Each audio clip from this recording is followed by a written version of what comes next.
आप सभी लोगों को मैं विपुल शर्मा का हार्दिक प्रणाम। आप सभी लोगों को बहुत बहुत बधाई हो नवरात्र स्थापना की। और आप लोगों से एक महत्वपूर्ण इन्फॉर्मेशन मैं शेयर करने जा रहा हूं। हम लोग कल 5 अक्टूबर शाम 5 से 6 के बीच ब्रेन इंजीनियरिंग वर्कशॉप की शुरुआत कर रहे हैं। तो जो लोग हमसे बार बार ये चीज़ पूछ रहे हैं सर वर्कशॉप कब शुरू हो रहा है, हो गया क्या, आपकी जानकारी के लिए बता दें, कल शाम को 5 से 6 के बीच में हम लोग ये ट्रेनिंग शुरू कर रहे हैं। कल 5 अक्टूबर है, 5 अक्टूबर 2024 को शाम को 5 से 6 आप सभी लोग सादर आमंत्रित हैं। वर्कशॉप की शुरुआत हो रही है, उस प्रोग्राम को ज्वाइन करें।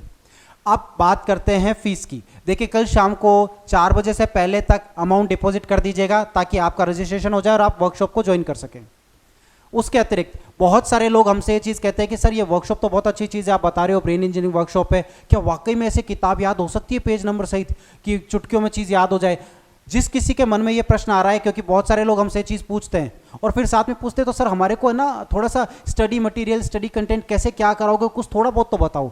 तो आज आपकी जानकारी के लिए थोड़ा बहुत वो कंटेंट हम बता रहे हैं कि हम कराएंगे क्या। सबसे पहले तो लॉज ऑफ मेमोरी वो हम सिखाएंगे। लॉज ऑफ मेमोरी क्या होता है? देखिए आपको कोई भी चीज़ याद है तो किसी रीज़न से याद है ना, जिसके ऊपर आपने मेहनत नहीं की है फिर भी याद है। जैसे मूवीज़, आपको मूवीज़ कैसे याद हो जाती है? आप कोई रटने थोड़ी बैठते हो, लिखने थोड़ी बैठते हो कि शोले मूवी याद हो गई, बागबान याद हो गई, 3 इडियट याद हो गई। कैसे याद है भाई? कोई तो एक्टिविटी है, कोई तो रीज़न है कि वो आपको याद है। वो लॉज कौन से हैं वो हम सिखाते हैं। उसके अतिरिक्त और भी बहुत सारे लॉज हैं। बचपन में आपने पढ़ा है A for apple, B for ball, C for cat, D for dog, वो सारा तो याद है, लेकिन पहाड़े याद नहीं है। अभी 17 का पूछ रहे तो याद नहीं है, 29 का पूछ रहे तो याद नहीं है, रटे तो वो भी थे।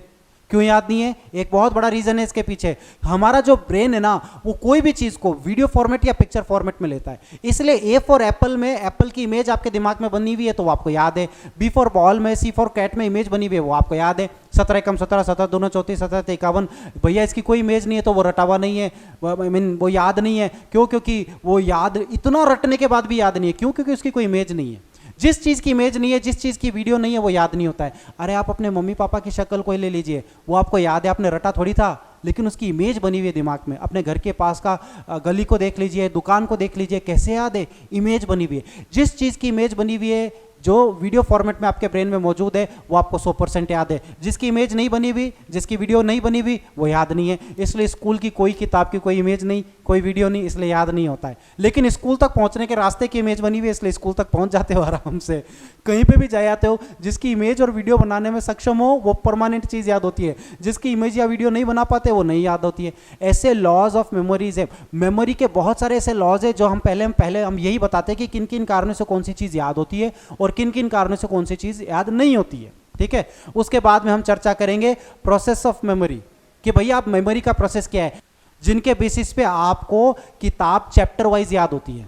ठीक है ना। उसके बाद उसका लेवल बढ़ता है, जहां पे हम इंस्टॉलेशन प्रोसेस पहला इंस्टॉलेशन प्रोसेस है जिसके 7 स्टेप है। उसके बाद मेंटेन प्रोसेस आती है। जब मेंटेन प्रोसेस आती है तो उसमें भी 7 ही स्टेप है। उसका थोड़ा लेवल बढ़ता है। इन दोनों में क्या होता है, ये 2 ऐसे लेवल है जहां पे आपको चैप्टर वाइज चीज याद होती है। पहले आप इस लेवल पे तो आओ कि आपको चैप्टर वाइज चीज याद हो कि भाई 1 चैप्टर याद हो गया, 2 चैप्टर याद हो गया, 3 चैप्टर याद हो गए, 5 चैप्टर याद हो गए, 10 चैप्टर याद हो गए। उसके बाद 3rd लेवल आता है रिकॉलिंग प्रोसेस। वहां पे हम सिखाते हैं कि आपको पूरी की पूरी बुक पेज नंबर सहित याद हो सके। ऐसे ही 7 स्टेप है ना, ऐसे ही उसके भी बहुत सारे स्टेप हैं, वो याद करने पड़ते हैं। बस उसके बाद में पूरी बुक पेज नंबर सहित याद। लेकिन ये सारे स्टेप जब हम अप्लाई करते हैं तो ऐसा नहीं है कि केवल एक ही बुक पे अप्लाई करते हैं, आप इसे और भी बुक्स पे अप्लाई कर सकते हो। लेकिन शुरुआत जो है ना वो इमेज वाली सिंपल बुक से करो, ताकि एक बार एक बुक आपको पेज नंबर सहित याद हो जाए, उसके बाद दूसरी बुक्स पे आप अप्लाई कर सकते हो। अब कई सारे लोग ये चीज़ कहते हैं कि सर ये तो उन लोगों के लिए संभव है जिनकी बुक में इमेज बनी हुई है, जिनकी बुक में इमेज नहीं बनी हुई उन्हें कैसे याद होगा? पहले आप इमेज वाली किताब करना सीख लें, उसके बाद हम वो चीज़ भी सिखाएंगे आपको कि जिन बुक्स के अंदर इमेज नहीं है वो वीडियो फॉर्मेट में, पिक्चर फॉर्मेट में कैसे कन्वर्ट हो। क्योंकि ये भी तो एक इंपॉर्टेंट चीज़ है ना।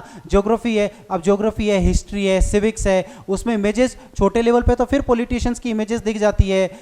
धीमे धीमे जब आगे क्लासेस बढ़ती है तो इमेजेस तो गायब हो जाती है, केवल लाइनें रह जाती है। तो लाइंस रह जाती है, तो वो लाइनें कैसे वीडियो फॉर्मेट में, पिक्चर फॉर्मेट में कन्वर्ट होगी, वो प्रोसेस का पार्ट है जो हम सिखाते हैं। तो जो लोग ये पूछना चाहते हैं, आपकी जानकारी के लिए बता दिया भैया, लॉज सिखाएंगे, प्रोसेस सिखाएंगे, उसके बाद में और प्रोसेस के भी 3 पार्ट आपको बता दिए, इंस्टॉलेशन प्रोसेस, मेंटेन प्रोसेस, उसके बाद रिकॉलिंग प्रोसेस। और इन सब के बाद में लर्निंग मेथड वो अपने आप में इंपॉर्टेंट रोल प्ले करता है, वो भी बहुत सारी चीज़ें हैं जो हम सिखाते हैं। इनके बाद आप लेवल पे आते हो, एक स्तर पे आते हो जहाँ पूरी बुक थ्योरी की पेज नंबर सहित याद हो सकती है। तो जो लोग भी इस वर्कशॉप को अच्छे से समझना, सीखना, जानना चाहते हैं, कल शाम को 5 बजे जरूर मौजूद रहें। शार्प 4:55 पे कनेक्ट करने के लिए तैयार रहिएगा, ताकि 5 बजे हम क्लास शुरू कर दें। ये नहीं है कि हम 10 मिनट आपकी वेट करेंगे, 5:15 बजे तक वेट करेंगे। 5 बजे मतलब 5 बजे हम प्रोग्राम शुरू कर देंगे। So I wish you all the best, we wish you all the best. कल शाम को 5 से 6 के बीच मौजूद रहिए। ये पूरा प्रोग्राम हम आपसे कल शेयर करने जा रहे हैं। धन्यवाद।